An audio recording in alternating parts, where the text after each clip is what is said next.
अब there is to confusion, एक तो है वनवासी राम, ठीक है, और एक है राजा राम। तो क्या बनाना है मुझे, मैं एक्चुअली जिसमें अरेंज हो जाए। I am totally blank, I am totally blank.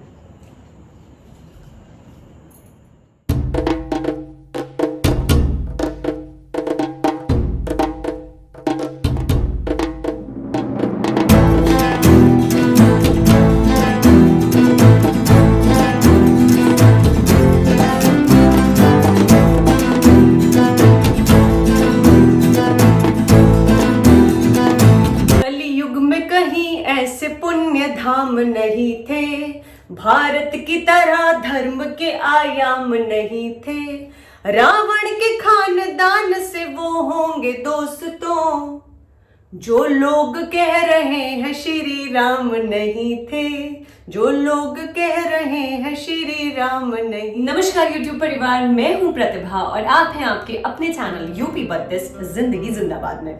मेरा कल का जो स्केड्यूल गया रात का, वो इतना ज़्यादा हैक्टिक गया क्योंकि राघव को मुझे राम बना करके भेजना था और दिमाग लगाना था कि मैं उसके लुक को कैसे ऐसे करूं कि वो राम जैसा दिखे। एक्चुअली बहुत ज़रूरी है, ऐसा नहीं है सिर्फ बाहर से नहीं, भीतर से भी राम होना बड़ा मुश्किल है। तो कोशिश कर सकते हैं, प्रयास कर सकते हैं। मुझे इस बात की बहुत खुशी थी कि स्कूल की तरफ से ये जो इनिशिएटिव था, जो रामलीला का इनिशिएटिव था, या जो दशहरा बनाने के पीछे बच्चों को एक छोटा सा जो उन लोगों ने मैसेज देना चाहा है, मेरे लिए वो बहुत बहुत बहुत मतलब खुशी की बात थी। मुझे लगा कि हाँ, टुवर्ड्स अगर उसकी एजुकेशन की तरफ के लिए मैंने कोई इंस्टीट्यूट चुना है तो वहाँ पर उसे वो सही चीज़ें सिखाई या दिखाई जा रही हैं। तो बहुत सारी चीज़ें अरेंज करनी पड़ती है। मैंने जो उसके पास चीज़ें थी उन्हीं से चीज़ें बनाई हैं और मेरे पास भगवा कलर की एक धोती थी, साड़ी थी, तो मैंने वो उसको लपेटी पहनाई। अब बच्चा है इतना छोटा सा और उसको पूरा साड़ी के साथ पूरा रैप अप करना मुश्किल था, टास्क मुश्किल था, लेकिन असंभव नहीं होता। कहते हैं ना कि जुगाड़ तो हम लोग लगा ही लेते हैं, आखिर मतलब कुछ ना कुछ तो कर ही लेते हैं। तो मैं पूरा लुक शेयर करूंगी आप लोगों के साथ और इसके पीछे जो एक मोटिवेशन हम ले सकते हैं जीवन में, जो हम मुझे लगता है कि बहुत इम्पोर्टेंट है, इसके बारे में भी आप लोगों से बात करूंगी। तो बने रहिए मेरे साथ। तो यहाँ सबसे पहली शुरुआत होती है धनुष बाण के साथ, जिसको मैं तैयार कर रही हूँ राघव के ही एक धनुष से, लेकिन उसके ऊपर काफ़ी प्रिंटिंग थी तो वो वैसा ट्रेडिशनल नहीं दिख रहा था। तो मैंने क्या किया है, मेरे पास एक लाल कपड़ा रखा हुआ है और कलावे से शुद्ध तो कोई चीज़ हो ही नहीं सकती। मन में वो भावना रखते हुए मैंने उसके ऊपर कलावा लपेटा है और ये चढ़ा दी है मैंने प्रत्यंचा, और ये तैयार हो गया धनुष बाण। कुछ कपड़े मेरे पास मंदिर के रखे हुए थे, ये मैं एक बार शिवखोड़ी गई थी, ये वहाँ का कपड़ा है। एक ऑरेंज कलर की साड़ी है और है एक लाल कलर का गमछा जिसका मैंने उसकी ड्रेस बनाने में यूज किया है। माँ होना खुद में चुनौतियों से भरा हुआ एक विषय है, बड़ी विडंबना है, सुनेंगे तो आप लोग भी हंसेंगे। मुझे राघव को कल स्कूल में राघव बना के भेजना है। मैं इसलिए ब्लैंक हूँ क्योंकि मेरे पास बिल्कुल टाइम नहीं है कि मैं जा करके उसको कुछ भी ऐसा ड्रेस अरेंज करूँ, और अमेज़ॉन का सहारा लिया। मैंने सोचा मैं अमेज़ॉन से मंगा लेती हूँ, but it is not possible कि वो रात ही रात मुझे ड्रेस डिलीवर कर दे और मैं कल पहना करके उसको भेज दूँ। तो मैं टोटली कंफ्यूज हूँ कि मुझे क्या करना है, बट इट्स ओके, मैं कुछ ना कुछ कर लूँगी। अगर प्रतिभा इस समय भी प्रतिभा नहीं दिखा पाई तो किस समय दिखाएगी। तो बोलिए जय श्री राम। करते हैं शुरू और शेयर करूँगी कैसे बनाया, क्या बनाया। अब भी मेरे पास कोई आइडिया नहीं है, आई एम टोटली ब्लैंक, लेकिन मैं श्योर हूँ कि मैं कुछ ना कुछ तो कर ही लूँगी। भाई इंडियंस क्यों फेमस है? जुगाड़ के लिए, दिमाग के लिए, तो थोड़ा बहुत यूज़ करने से ज़्यादा खर्चा नहीं होता। आप लोग बने रहिएगा मेरे साथ और मुझे बताइएगा कि आप लोगों को कैसा लगा। थोड़ा सा ट्रेडिशनल लुक देने के लिए मैंने राघव को नहला दिया है और मैं उस पर टीका लगा रही हूँ। यहाँ पे मैंने एक्रेलिक पेंट्स का प्रयोग किया हुआ है। मैंने उसका पहले पैच टेस्ट कर लिया था रात में, उसको कोई एलर्जी तो नहीं है, टचवुड कोई एलर्जी नहीं थी, जिसकी वजह से, क्योंकि कलर थोड़े वाइब्रेंट दिखने चाहिए और बच्चों का हाथ अक्सर फेस पे लगता रहता है तो वो छूट ना जाए करके मैंने जितना हो सकता था मिनिमम कलर इस्तेमाल किया है और उसके फेस पे थोड़ा सा मेकअप भी किया है। मेकअप एज सच मैंने हल्का लिपस्टिक लगाया है, उसको काजल लगाया है।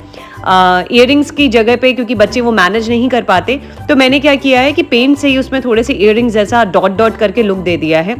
यहाँ पे आप देख सकते हो टीके का जो था मेरा मेन ये था कि टीका थोड़ा खूबसूरत सा आई कैची सा होना चाहिए और यहाँ पे मैंने वो लुक क्रिएट करने की कोशिश की है 2-3 कलर्स मिक्स करके। ऐसे कौन आशीर्वाद देता है?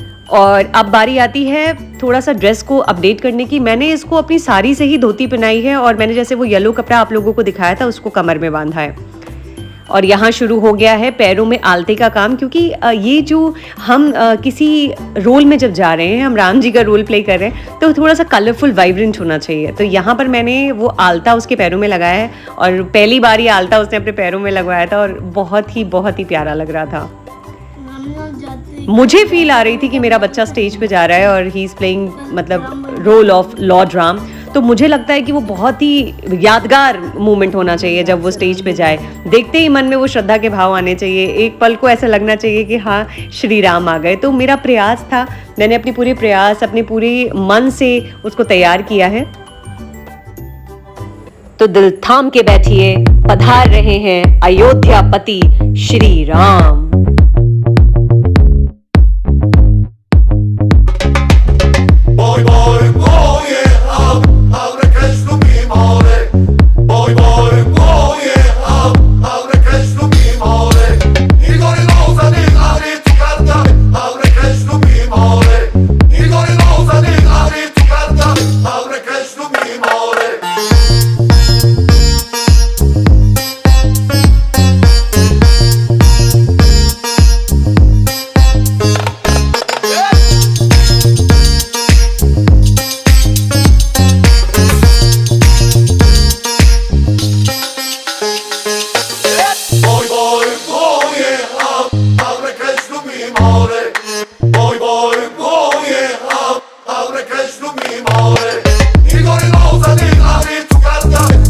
बिल्कुल ready, steady and go.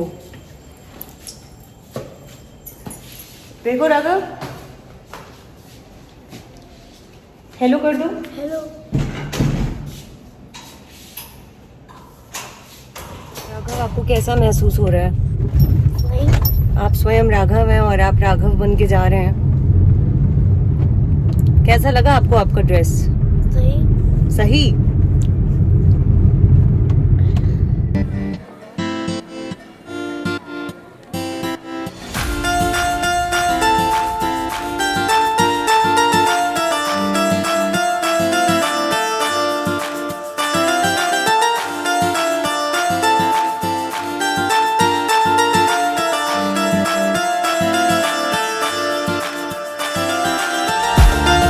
Hope आप लोगों ने देखा, मेरी मेहनत को देखा, और अगर आप लोगों को उसका लुक अच्छा लगा हो तो यहाँ पे जय श्री राम जरूर लिखिएगा और अपना बहुत बहुत प्यार और आशीर्वाद राघव को और मुझे दीजिएगा।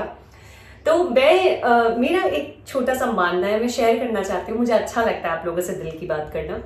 हमारी माइथोलॉजिकल जितने भी ग्रंथ हैं, तो छोटे बच्चों को अगर हम बचपन से उनसे रिलेट करके चीजें बताना शुरू करेंगे या उनको समझाना शुरू करेंगे, तो कहते हैं कि हम एक पौधा है ना, एक पौधे को जड़ों से ही सींच रहे हैं, अच्छा पोषण दे रहे हैं। तो जब वो एक पेड़ बनेगा तो वो एक बलशाली, बलिष्ठ और एक स्वस्थ पेड़ बनेगा।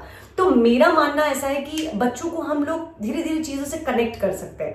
हमें हर त्योहार के पीछे होने वाली स्टोरी या घटना या फिर जो हमें शास्त्रार्थ पता रहती हैं, कहानियां, वो हमें मालूम है, बड़े लोग समझ सकते हैं, लेकिन बच्चों को उसको एकदम इंटरेस्टिंग वे में समझाना और जितना प्रयास हो सकता है उनको उस चीज से जोड़ना, ये काम हम कर सकते हैं। मैंने खुद ये चीज ऑब्जर्व करी और मैं आप लोगों से शेयर कर रही हूँ कि राघव को जब मैंने वो माइथोलॉजिकल स्टोरी सुनाई और मैंने नवमी यानी नवरात्रि के पीछे राघव को रीजन बताया कि हम माँ को महिषासुर मर्दनी कहते हैं, हम कहते हैं ये विजय का प्रतीक है, ये जो बुराई पर है वो जो सत्य है उसकी जीत का प्रतीक है। जैसे श्री राम की भी स्टोरी मैंने इसमें राघव को बताई कि वो वन गए, वहां उन्होंने सीता माता खो गई, उनको ढूंढा और रावण का वध किया, उसके बाद वो उन्हें सम्मान वापस लेकर के आए। तो वो जो उसका एक्सप्रेशन था वो इतना गौरवान्वित महसूस कर रहा था। फिर बच्चों को उनके नाम का महत्व भी जरूर बताइए। जैसे कहते हैं ना, आजकल हम लोग बहुत ही फैंसी नेम्स रख देते हैं बच्चों के, अर्थ का पता नहीं होता है और कई बार होता भी है तो बच्चों को पता नहीं होता है। ऐसा अर्थगत नाम रखिए, अर्थ होना चाहिए, नाम के पीछे एक अर्थ होना चाहिए। जैसे राघव का नाम मैंने रखा, वो इसलिए रखा क्योंकि मैं श्री राम को बहुत दिल से मानती हूँ और मैं ऐसा सोचती हूँ कि राम जैसा पुरुष युग में तो नहीं हुआ, मतलब उनका मैं दृष्टिकोण से बात करूं, मैं व्यवहार से बात करूं, मैं आचरण से बात करूं, तो श्री राम जैसा तो महापुरुष हुआ ही नहीं। तो मैंने उस आइडियल को मानते हुए राघव में भी वही शांत व्यक्तित्व, जैसे कहते हैं ना धीर गंभीरता और पौरुष का प्रतीक, और जैसे कहते हैं डिवोशन, ये सब सोचते हुए मैंने उसका नाम राघव रखा। और मैं सच बताऊं, मुझे वो नाम लेते हुए इतना ज्यादा आनंद की अनुभूति होती है ना, मैं जितनी बार, आप ऐसा भी नहीं, डांटते समय भी कभी कभी जब राघव गुस्से में भी बोलते हो ना, तो भी मुझे हंसी आ जाती है। तो बच्चों का जो नाम रखिए उसके पीछे एक अर्थ होना चाहिए। ऐसे अर्थ अनर्थ कुछ भी रख देते हैं बच्चों का नाम, आजकल थोड़ा फैंसी हो गई हैं चीजें, ठीक है आपकी चॉइस है, पर सजेशन है, आप चाहे आपको अच्छा लगे तो आप अप्लाई कर सकते हैं, अदरवाइज कोई ऐसा कोई बंधन नहीं है। मैं केवल आपसे रिक्वेस्ट कर सकती हूँ कि बच्चों के नाम मीनिंगफुल रखिए, उनका कुछ अच्छा प्यारा अर्थ होना चाहिए और वो अर्थ उन्हें पता होना चाहिए। अपनी स्टोरीज से उन्हें कनेक्ट कीजिए, जिसकी वजह से वो अपने धर्मशास्त्र से तो जुड़े ही जुड़े और ये भी समझ पाए कि कौन सी चीज हमें क्या शिक्षाप्रद सीख दे करके जाती है। जैसे बुराई पे अच्छाई की विजय का प्रतीक विजयदशमी। तो छोटी छोटी चीजें हैं, आगे भी शेयर करती रहूंगी। मेरा एक छोटा सा ब्लॉग अगर आपको अच्छा लगा हो तो इसे लाइक शेयर करना बिल्कुल भी मत भूलिएगा। कमेंट राघव के लिए कीजिएगा, राघव को ढेर सारा प्यार दीजिएगा, और मैं मिलती रहूंगी किसी और ब्लॉग में कुछ और नई जानकारियों के साथ। तब तक मी प्रतिभा साइनिंग ऑफ।